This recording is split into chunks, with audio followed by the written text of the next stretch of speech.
o vereador mais votado da próxima legislatura na Câmara Municipal de Vereadores é Gessé Sangali, do PL. Ele está na linha para conversar conosco. Vereador, bom dia.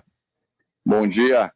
O que pretendes aportar nesse mandato, vereador? Bom, o meu compromisso com as pessoas foi manter o trabalho que eu já fazia, porque como eu vim à reeleição, meu principal mote de campanha foi: alguém que vem à reeleição não precisa prometer, basta mostrar o que já fez. E como eu já vinha fazendo liberdade econômica, austeridade, defesa de valores da direita, aquele decálogo do PL, defesa, família, liberdade, propriedade, prosperidade, acabou que eu não precisei prometer, só falei que continuei o que estava fazendo, e as pessoas me deram essa oportunidade, e agora é tentar fazer com que eu consiga honrar as pessoas que acreditarem em mim.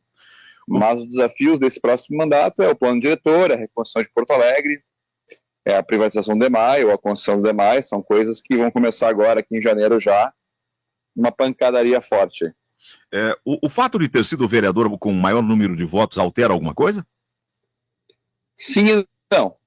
Sim, porque aumenta como se fosse o respeito dos colegas, porque antes eu era tirado para louco, né? Naquela última legislatura, agora que está se encerrando ontem, me tiraram para louco. Esse cara aí fica falando besteira, essas coisas que ele fala não faz sentido, esse negócio aí de zerar verba de gabinete é desnecessário, aquela rodinha que leva aquela placa nas costas, nada a ver, esses discursos que ele dá aqui não faz o mínimo sentido. E daí agora que eu sou mais votado, eu já percebi que depois da votação, algumas das pessoas que inclusive me criticavam, agora vem me perguntar, tá, como é que tu vai votar isso? Entendeu?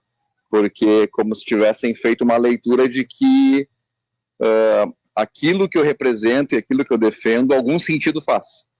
Então, não muda nada, mas muda porque agora passa a ser como se fosse mais referência, inclusive para os colegas, para saber, se tu vai por esse lado, talvez tenha algum sentido. E antigamente era literalmente tirado para louco. E do outro ponto de vista, a questão de energia, de potência, de voto, não muda, porque o meu voto é igual ao do último colocado. Então, na prática, não muda, na teoria não muda, mas na prática muda um pouco do ponto de vista de influência. Um outro sentido de uma pergunta na mesma linha. Nós tivemos no mandato anterior, na legislatura anterior, a Câmara composta por 18 legendas. E nesta legislatura caiu para 13 legendas, sendo que delas 10 são do atual prefeito, do atual governo, são a base de sustentação do governo Melo. Mas, em número de cadeiras, a oposição aumentou, ganhou mais 2 cadeiras. O que isso significa no embate do dia a dia na Câmara? Agora a oposição tem como se fosse a possibilidade de conseguir abrir CPIs sem precisar consultar os partidos de centro e de direita, porque eles têm ali 1/3 mais um pouquinho, né? Porque na verdade eram 36 vereadores, com 12 era possível fazer CPI, e agora baixou para 35 e eles passaram a ter 12 a 14, 12 a 13 pessoas, porque tem 12, porque tu tem 7 do PT, 5 do PSOL, e então isso dá 12, mas tem o PDT também, que tem como se fosse alguma convergência ideológica. Mas a princípio já tem com as 12 assinaturas a possibilidade de abrir CPIs. Então isso dificulta um pouco mais para o governo, porque a CPI, ela, por mais que seja política, não necessariamente esteja apurando alguma coisa que de fato faz sentido, ela gera desgaste, gera a necessidade do Poder Executivo destinar algumas pessoas que poderiam estar fazendo o trabalho de entrega para se dedicar a trazer informações para a Câmara. Então isso acaba sendo um problema. Acaba sendo como se fosse uma resistência maior que o governo vai ter durante o mandato. Por outro lado, o lado, entre aspas, do governo que se elegeu, a impressão que eu tenho, ela é mais firme na coerência ideológica da direita ou o governo. Então, embora nós tivéssemos 2/3, entre aspas, até o final do ano passado, tinha ali uns 3 ou 4 que tinham como se fosse um posicionamento pessoal mais à esquerda, e algumas pautas não conseguiu avançar. O exemplo é o próprio DEMAI. E agora, embora nós tenhamos proporcionalmente menos, os que se elegeram, a impressão que eu tenho, são mais firmes na convicção. Então essa polarização ela elegeu mais, mas também elegeu pessoas mais coerentes ideologicamente com as posições específicas. Ou tu é governo, então tu é mais firme, ou tu é oposição, então tu é mais firme. Então, eu acho que esse antagonismo vai aumentar como se fosse a posição de cada um dos lados. Então, eu acho que, por mais que o governo tenha perdido e perdeu um pouco de tamanho, as pessoas que se elegeram, elas são mais convictas das necessidades que o governo tem. O que o vereador está dizendo me faz lembrar, buscando pela memória, o que aconteceu com o governador Colares.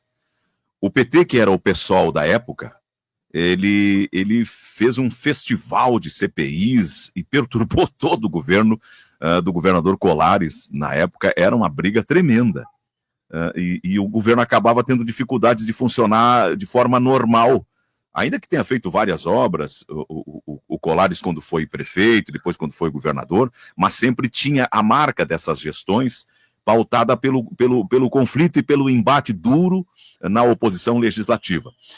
Lhe pergunto o seguinte, este plano diretor que nós estamos falando tanto, o que substancialmente muda na cidade, que se configura, assim, se vê no horizonte uma guerra ideológica, de visões antagônicas de mundo tão acirrada pela frente? O que vem substancialmente de mudança em Porto Alegre?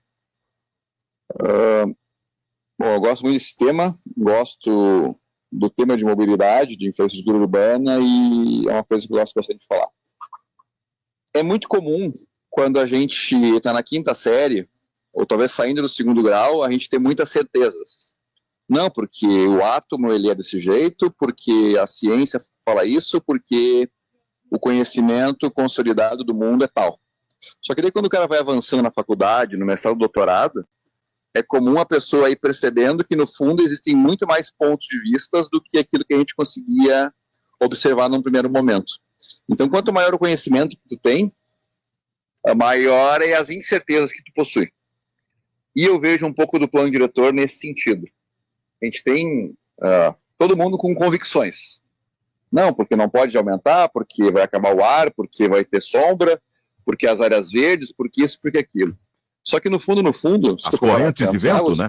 Os vereadores não são arquitetos urbanistas com doutorado e que avaliações de várias cidades na bagagem para saber se estão fazendo certo ou errado. Então, essas paixões que nós temos no plano diretor, porque não pode isso, porque não pode aquilo, porque é ruim, porque A, porque C, porque D, acaba sendo muito mais convicções, como se fosse ideológicas do que, de fato, metodológicas ou, sei lá, científicas ou coisas nesse sentido. Então, uma das coisas que nós temos nesse sentido aqui em Porto Alegre, porque não pode aumentar porque os espigões. É um grande exemplo que nós temos.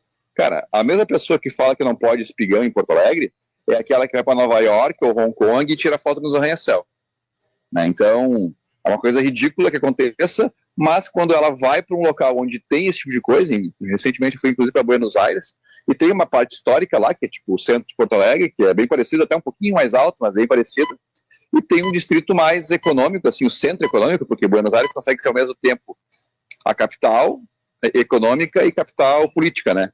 Então, e tem um local que é a capital econômica, e cara, lá é como se fosse, óbvio que guardado as devidas proporções, Hong Kong, que tem todo um plano diretor diferenciado para fazer desenvolvimento econômico e concentração de empresas e tal.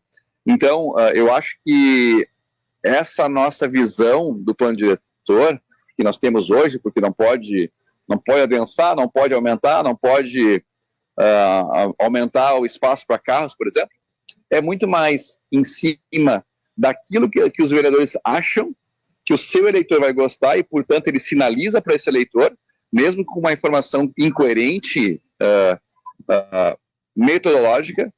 Por quê? Porque ele quer sinalizar virtude para o seu público. Isso aconteceu nas duas vezes que nós tivemos plano diretor aqui em Porto Alegre. Tivemos lá em 90 e poucos, o primeiro plano diretor, que tolhiu praticamente a possibilidade de construir prédios na cidade, e se manteve na segunda vez que nós tivemos isso. Agora chegou na época de fazer a terceira revisão do plano diretor, que já está atrasada há 4, 5 anos, e eu acredito que é muito importante que não somente as forças sociais de esquerda, do campo, entre aspas, progressista, se posicionem, mas também as forças produtivas possam contribuir. Sinduscom, sindicatos de patronal, a própria indústria de construção civil possa se somar nesse processo, porque o conhecimento ele é diverso, ele é amplo. E se a gente somente ficar dentro de uma pauta ideologizada que não se comunica com a realidade, vai acontecer da gente manter a nossa cidade não adensada, não alta, não elevada, e isso, ao invés de ser bom para o meio ambiente, que é supostamente a grande preocupação de tu não ter uma cidade adensada e verticalizada, é se preocupar com o meio ambiente. Mas, se tu for para pensar, o número de pessoas que existem em Porto Alegre, independente do formato que a cidade tenha, vai se manter mais ou menos o mesmo. A pergunta é, nós queremos que essas pessoas se espalhem no território de maneira espraiada, de modo que ela tem que se deslocar lá da Restinga até o centro de Porto Alegre, ou até mais ao sul ainda do que a Restinga, porque ela teve que se deslocar no território porque tinha toda uma limitação de construções que aumentou o preço da moradia, de modo que ela fosse obrigada a poder se deslocar no território, a ter que se deslocar no território para conseguir chegar num local que ela pudesse pagar, ou é mais adequado a gente liberar, diminuir a burocracia, para que aumente o estoque de moradias nos locais onde nós já temos infraestrutura consolidada, para que diminua o custo de infraestrutura e diminua o custo de moradia na cidade. É uma discussão que vai vir, né, em cima dessa questão do plano diretor. Eu acho que é muito importante que a gente possa rever isso de modo técnico, né? Óbvio que a paixão política vai estar no meio também, não tem como se dissociar disso, mas que o argumento técnico faça mais sentido do que o argumento emocional. Bem, vereador, quero lhe agradecer, temos ainda uma outra entrevista com a outra vereadora, a segunda mais votada, e nós vamos, ao longo da tarde, na transmissão da Rádio Guaíba, lá da Câmara de Vereadores, certamente voltar a falar com os nossos repórteres, e ao longo do ano, nos programas de linha político jornalística aqui da Rádio Guaíba, nós vamos tratar também muitas vezes com o senhor. Um bom mandato, um bom trabalho, um bom ano novo também. Igualmente, para todos nós.